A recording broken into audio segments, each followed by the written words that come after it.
Let me just start off by saying this might be the most controversial video on my channel, but I really want to talk about it. After seeing Moana 2 and being very disappointed, I realized that Disney has a problem with its sequels. Now, before we get started, let me just say that movies are subjective. If you love a movie, don't let me or anyone else's opinion stop you from loving that movie. I'm just here to talk about the discord surrounding Moana 2 and Disney's sequel problem. But let's start from the beginning. I saw Moana in 2016, actually in Disney World, and loved it. I've been liking the new era of Disney with Tangled and Frozen, but Moana was just so different and unique. With the music, the story, and the relationship between Moana and Maui, it was perfect. So when Moana 2 was announced, I was super excited. Listen, I realize that I am not the target audience for Moana 2 and most Disney films, but I feel like Disney is going down a slippery slope with their sequels, and there's 3 big things that are causing this chaotic train wreck. 1, Disney sequels have way too many characters. Now, this was an interesting one because we kind of get both perspectives this year with Moana 2 and Inside Out 2. Now, Inside Out 2 introduced 4 new emotions with anxiety, envy, embarrassment, and ennui. And I absolutely love these 4 characters. I think they're integrated into the story really well. However, on the other side, Moana 2 introduces 5 new characters, and there's just not enough room on the ship for them all. Moana has 3 new sidekicks with Heihei, Pua, and the coconut.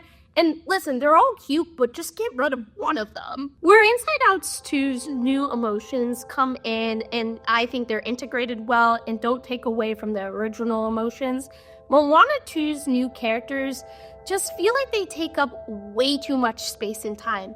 Which makes sense when you realize that Moana 2 was actually a Disney Plus series. All these characters take up way too much time from, I think, one of the most important things of the first Moana, which was the relationship between her and Maui. Listen, her and Maui are barely in the second film together and have no time to reconnect, and I think that's really disappointing, too.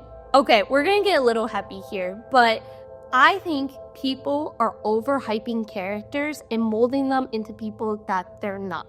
I recently put up a video on my podcast about why I didn't like Moana 2, and I got a lot of feedback from it. One of the big pushbacks I got from my video was about the villain Matangi. And listen, she looks super cool, guys, and I was looking forward to her song, but spoilers, she's in it for 5 minutes. That's less time than the T-Rex in Jurassic Park. One of my favorite YouTubers, Friendly Space Ninja, brings up this idea of instant iconography. And listen, go watch his video because he does a way better job explaining it.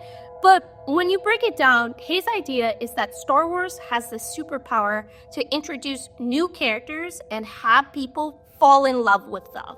Remember, even before Star Wars Episode 7 came out, people were dressing up as Rey, Finn, Poe, Captain Phasma, even before the trailer. And I think Disney Animation has the same superpower because the discourse around Matangi was insane.